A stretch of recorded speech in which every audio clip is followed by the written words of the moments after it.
She could tell something was wrong the moment her father's name popped up on her phone screen that Tuesday morning.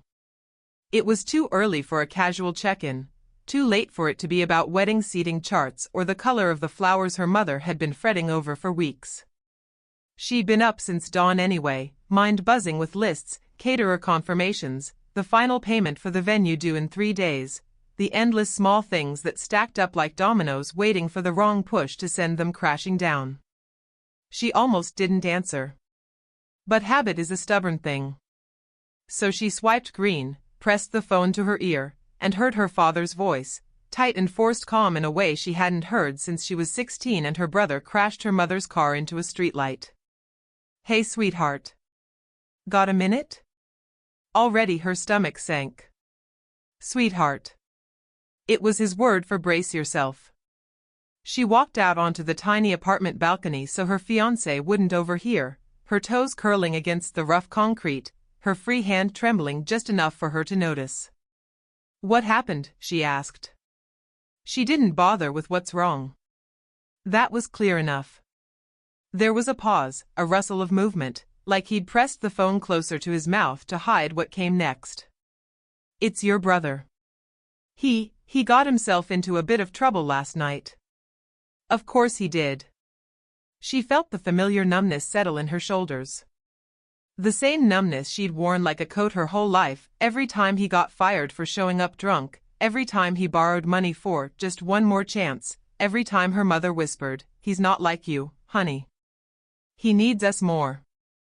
"Okay," she said, her voice thin but steady. "What does that have to do with me?" She could hear him wince at her tone. She wasn't the soft daughter right now, the one who soothed his conscience and made excuses so they didn't have to face the truth. She was the one asking for her life back, for one day that was supposed to belong to her. We had to help him, honey." He called from the station. "You know how it is, he needed us to post bail. It was a misunderstanding, but the charges, it's all a mess right now." She closed her eyes, the sunlight suddenly too bright on her eyelids. "How did you pay for it?" she asked, though she already knew. She could picture her father pacing the hallway, her mother crying into the kitchen towel like she always did, both of them wringing their hands until the solution landed on the only money they ever seemed to remember when her brother fell apart. "We'll figure it out, sweetheart. Family comes first, you know that. You and Ben can postpone a little. Everyone will understand. We didn't have time to think. He's your brother. We couldn't leave him there." She opened her eyes and stared at the city skyline beyond the railings. The sound of traffic below carrying on like nothing had shifted in her world. But something had, a hairline crack that ran straight through the promise they'd made when they'd first started saving for her wedding. The promise they wouldn't touch it. That this time, it was hers. She didn't yell. She didn't even cry. She just felt her chest hollow out, something she'd been building piece by piece with Ben, reduced to numbers they'd never get back. Another chance for her brother, the boy who turned every rescue into a promise to do better, only to break it before the ink was dry on the next check. When she hung up, she stood on the balcony until her feet went numb. Below, cars honked and pedestrians hurried by, none of them carrying the weight she felt pressing against her ribs. She thought about the wedding dress hanging in her closet, the planner waiting for the final payment, the look on Ben's face when she told him. And she thought, not for the first time, when is it ever my turn? She didn't tell Ben that night. Not yet. She tried to, the words kept pressing at her lips while they sat on the couch, his arm draped lazily around her shoulders, his free hand scrolling through honeymoon rentals they probably couldn't afford without that savings account. Every so often he'd glance over at her, asking if she liked the little white cottage near the lake, or if she'd rather splurge on a place with a private deck, someplace quiet just for them. She nodded, smiled where she was supposed to smile. But her head was back in the tiny, airless bank branch she'd walked into that afternoon, the carpet smelling of stale coffee and floor polish, her sweaty palms pressed to the counter as she waited for the teller to print out the balance statement. She'd told herself maybe they'd only used some of it. Maybe her father's voice on the phone had sounded worse than it was, maybe her brother would pay it back, the way he'd sworn 100 times before that he would. But the slip of paper in her hand had said everything: balance, $37.12. $37. After 3 years of saving every bonus, every birthday check from her aunt, every extra shift at the little cafe she'd worked before she landed her current job. All those weekends she'd stayed in when Ben said, "Let's just go out, it's one night, we'll be fine," and she'd reminded him that every $50 mattered if they wanted the wedding they'd dreamed of, the one day just for them, no strings, no borrowed favors, no IOUs whispered across the dinner table. She'd thanked the teller with a smile that felt glued on. She walked out of the bank into the afternoon sun, blinking back tears that didn't seem worth crying. She'd already shed enough over her brother to fill an ocean, and still it hadn't kept him from dragging her under with him. She could picture exactly how it happened. Her brother calling from the holding cell, voice slurred, or shaking, or both, playing that part he knew so well. "Dad, you gotta help me out, just one more time. I swear I didn't do it, they've got it all wrong. You can't leave me here, you know what it's like in here." And her father, torn between his disappointment and that same old blind hope that maybe this was the bottom, the one that finally taught him a lesson. Her mother, dabbing her eyes with a tissue, insisting, "We can't just let him rot in there. What would people say? What if something happens to him?" It would never cross their minds that something was happening to her. That she'd worked for that money too, that she'd built it up dollar by dollar while they called her brother fragile, troubled, in need of a break. She wondered if they'd even hesitated, or if they'd convinced themselves she'd understand. Because she always did, didn't she? The good daughter. The one who didn't ask for much. The one who bent so often she'd forgotten what standing up straight even felt like. When Ben drifted off to bed that night, she stayed up, the slip of paper folded and unfolded on the coffee table in front of her. $37. She almost laughed at the absurdity of it. She imagined the caterer's invoice sitting in her inbox, the final balance due by Friday, or the date would be released to the next couple waiting in line. The thought of calling them, asking for an extension, the taste of the humiliation she knew was coming if she had to explain why. And still, beneath all the dread and the sorrow, there was something else beginning to take shape, something hot and alive in the pit of her stomach. A question she'd never let herself say out loud: when did it become my job to be the safety net for someone who never cared how hard I hit the ground? She turned out the lamp and sat in the dark a while longer, the slip of paper warm in her fist. $37.12. But maybe, she thought, that was more than enough to buy herself a reason to stop bending. They asked her to come home that weekend, just to talk, her mother had said on the phone, voice quivering in that way that always made her feel like she was the villain for asking for her own life back. She almost said no. She wanted to say no so badly that the word felt like a stone pressed against her tongue. But she said yes, because that's what she always did. Yes, because the part of her that still wanted to be a good daughter hadn't quite learned how to die yet. Ben offered to come with her, but she told him not to. "It'll be worse if you're there," she said, and they both knew it was true. They'd always been polite to Ben, warm, even, but polite the way you'd treat a guest who shouldn't overhear the family secrets. And her brother, well, her brother never bothered to pretend. She pulled into the driveway late Saturday afternoon, the sun already beginning to sink behind the overgrown hedge that lined their narrow yard.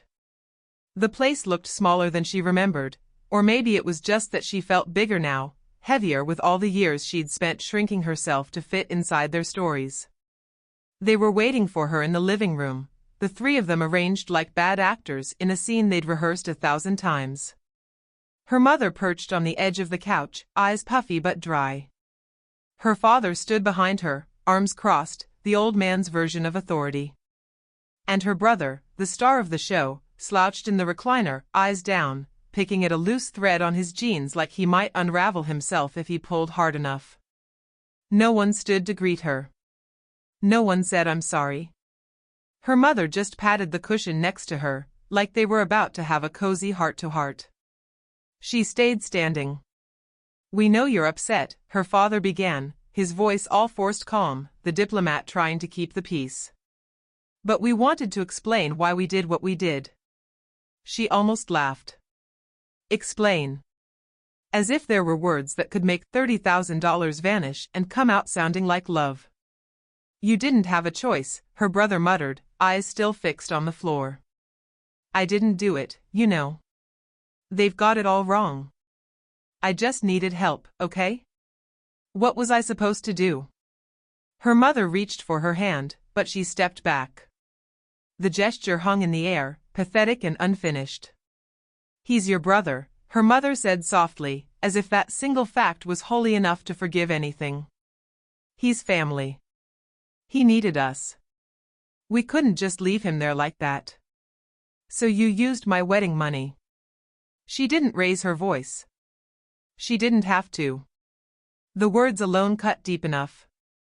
Her father shifted his weight, clearing his throat. You and Ben can postpone. It's not the end of the world. Everyone will understand. You can reschedule, maybe next year. This is just a setback. Family comes first. Family comes first. She'd grown up on that line. They'd spoon-fed it to her alongside every dinner she'd eaten cold because her brother couldn't be bothered to come home on time. Family first, when he stole from her wallet in high school.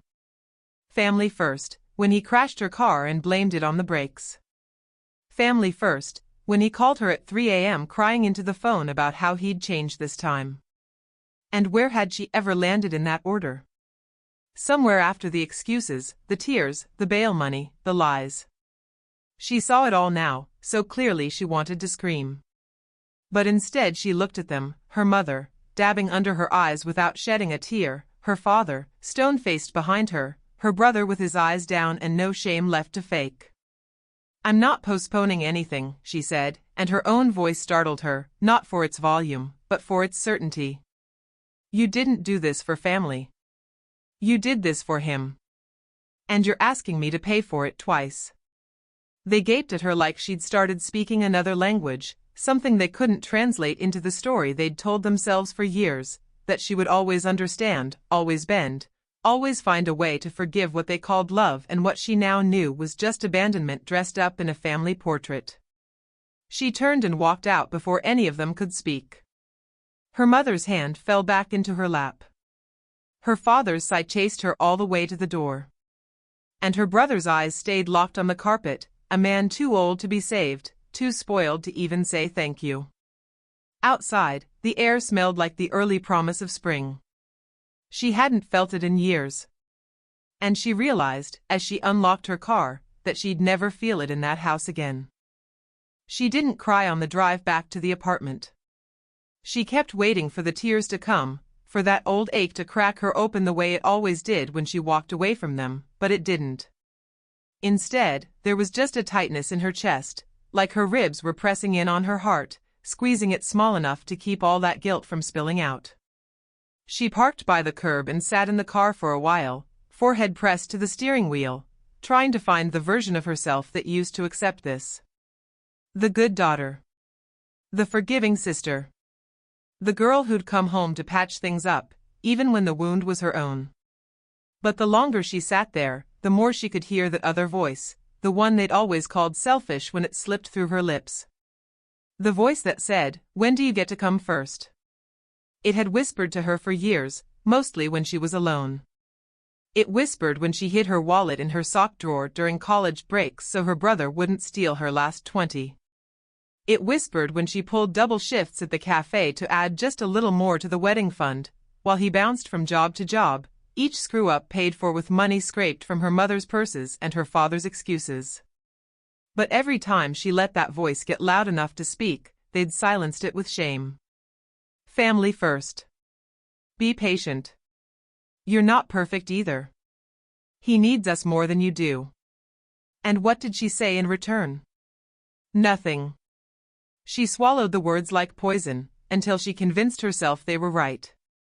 Now she was 28, with a wedding dress she might not be able to pay the alterations for, a venue that would drop them if she missed the balance due in 3 days, and a fiancé who was trying so hard to carry half the weight while she stood frozen, wondering if maybe this was her fault too. She went inside and found Ben in the living room, laptop open, half-finished takeout on the coffee table beside him. He looked up when she came in, the worry in his eyes so clear she almost wanted to lie, to pretend the account was fine, that everything would be fine. Instead, she sat beside him and told him everything. The phone call. The empty account. The family meeting that felt like a funeral for the part of her that still hoped they'd choose her once, just once. He didn't say much at first. Just listened. His thumb brushed the back of her hand, grounding her in the only truth that felt solid anymore, that he was here, that he saw her. I don't want to postpone, she whispered when her voice finally cracked. I know that sounds stubborn. I know they'll say I'm punishing them. But I can't keep being the one who waits for them to love me the way I need. Ben kissed her forehead, his lips warm against her skin. Then we won't postpone, he said. No pity in his voice. No false hope either. Just the certainty that if they had to build this thing from the ground up with pennies and backyard chairs and grocery store flowers, they'd do it together. She lay awake that night, staring at the ceiling while Ben's steady breathing rose and fell beside her. Guilt pulsed through her like a bruise that hadn't healed. She could hear her mother's voice in her head, all cracked and quivering, calling her ungrateful. She could see her father's disappointment like a stain on her memory. And her brother's eyes, blank, heavy with the weight he never carried alone. But then the other voice came back, clearer now. You are not selfish for wanting one day that's yours. You are not cruel for refusing to pay for his mistakes twice. You are not wrong for saying no. She repeated it under her breath like a prayer, like a vow stronger than any apology they'd ever forced out of her. She said it until she felt the guilt shrink to something she could hold in her palm, and put down if she wanted to. She rolled onto her side, pressing her hand to Ben's back, feeling his warmth steady and true beneath her fingertips. And in that small, dark room, she let herself believe, for the first time, that she was allowed to come first. The next morning, she woke up with her throat raw from repeating those quiet words in the dark, I am not selfish for wanting something that's mine. She lay there for a while, staring at the ceiling, the spring sunlight slipping through the blinds and striping the wall with gold. Ben was still asleep beside her, one arm flung over his pillow, the soft trace of a smile tugging at the corner of his mouth. She pressed her hand to his back and let herself breathe in the quiet, the kind of quiet that didn't feel like suffocating silence for once, but like space she could finally grow inside. She got up and made coffee. It tasted bitter, but she drank it anyway. She pulled her laptop across the table, the wedding planner's spreadsheet glowing bright and accusing in the early light. Deposits paid. Balances due. The red cells blinking like hazard lights, $12,300 for the venue, due in 3 days.